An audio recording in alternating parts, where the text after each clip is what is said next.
Yoshie then somehow manages to turn herself on and goes off to help the old people. However, she's struggling to move around in her new legs. She then has a flashback of one of the old ladies from the group telling her to trust her instincts. And really, I checked. She never said anything like that, so I don't know where she's getting this idea from. Anyways, Yoshie's instincts tell her to play the old lady's Shimashen, which supposedly the old lady entrusted to her, which again, never happened. However, by doing this, her legs transform into a fucking tank. A fucking tank, man, okay? We have a robotic geisha assassin with freaking gun hair, killer socks, armpit blades, and now is also part tank. That has to be one of the most stupidly awesome things ever. With her new tank function, Yoshie races off to Kageno Steel, which inside we are left at the standstill between the old people and Hikaru and his father, who then decide to take a bow and apologize for taking their family members. However, it was just a ploy as they somehow have guns on their shoulders, and holy shit, can anyone in this movie fucking aim?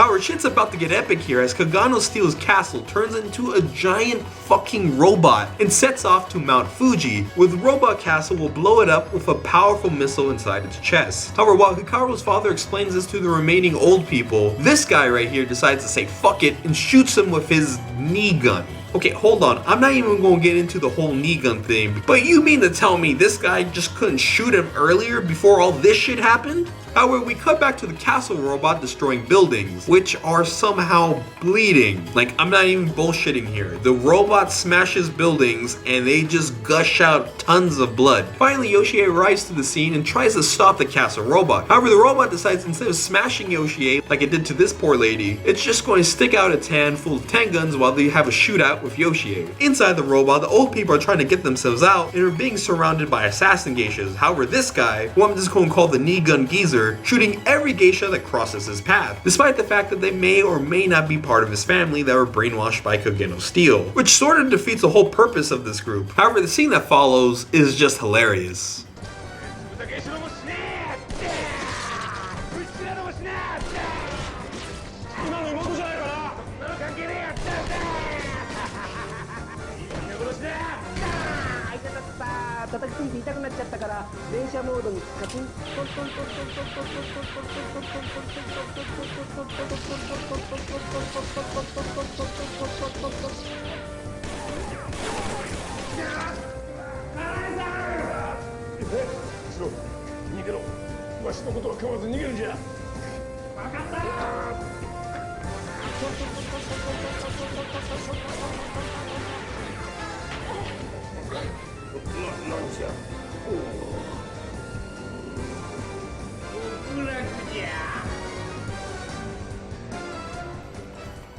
These girls just somehow magically positioned themselves to die on top of the knee gun geezer. I mean, this girl literally had to run around his wheelchair just to die on that position. Oh well, he still went out like a fucking boss. Yoshie then drives into the Kageno Steel robot, which is actually a pretty damn cool scene. Once inside, she is greeted by two Tengun who reveal another secret weapon.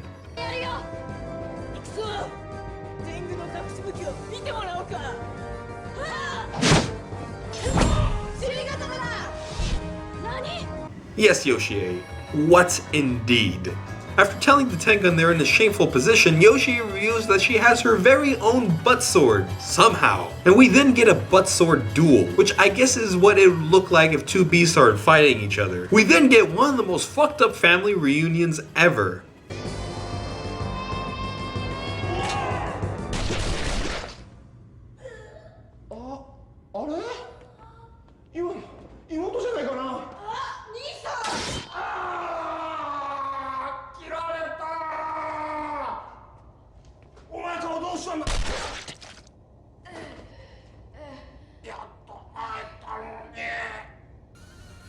But that's not the only one. The old lady that helped out Yoshie meets her granddaughter, who she goes all fucking gangster on and is then sliced in half. Now, if I remember correctly, the group of old people's whole mission is to save their family that was brainwashed by Kageno Steel. Yet all they're doing is killing them. I mean, fuck, Yoshie avoids killing the Tengun because of their mission, yet these guys just don't seem to give a shit.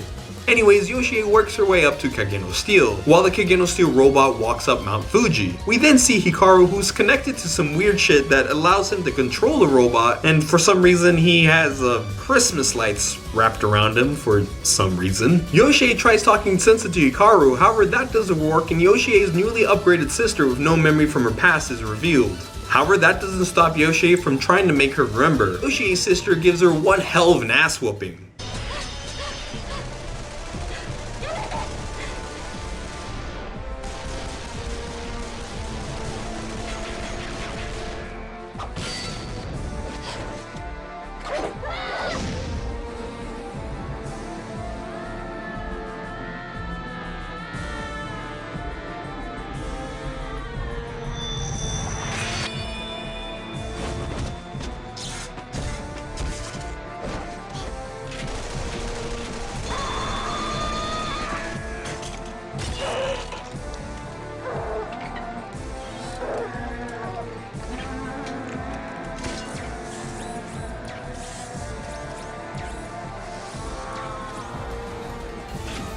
While Yoshie manages to get back up, she's still struggling with the fight against her sister. All while the castle robot finally makes its way up Mount Fuji and is about to drop the bomb. Which reminds me, where the hell is the Japanese military in all this? I mean, sure, in movies like this, the military doesn't really do shit, but it still is bizarre that besides Yoshie, no one's really taking any sort of action against the giant robot that is about to destroy Japan. But then again, with the various monsters, aliens, and super robots Japan has to deal with on a daily basis, I'm pretty sure they just said fuck it. Cutting back to Yoshie and her sister, Yoshie is pretty much losing, so she then just randomly decides to reveal the true past of her sister and drops the bomb that her sister is not really her sister, which is why her father always preferred Yoshie. But despite that, Yoshie still loved her, which is why she always put up with her shit. This mindfuck somehow shocks back her sister's memory, and the two fuse together to finish off Hikaru. And yes, I said they fused. And instead of using any of their crazy ass weapons, they decide to settle things the old-fashioned way by using their fists to beat the shit out of Hikaru. However, all of Hikaru's movements are connected to the castle robot. So while Hikaru's fighting on the inside, the robot is just dancing on the outside. The sister fusion then uppercuts Hikaru, which makes the robot go flying. And they keep punching him until he pukes, which somehow makes the robot puke. And then they finally unleash the ultimate attack, the...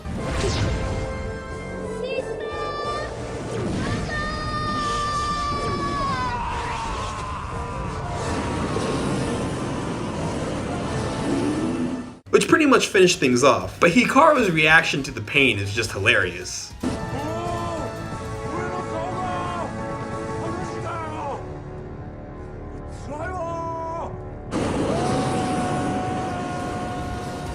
And then they all die. Or maybe not. These two geishas could be Yoshie and her sister, but can you maybe stop looking at me? You're making me feel very uncomfortable.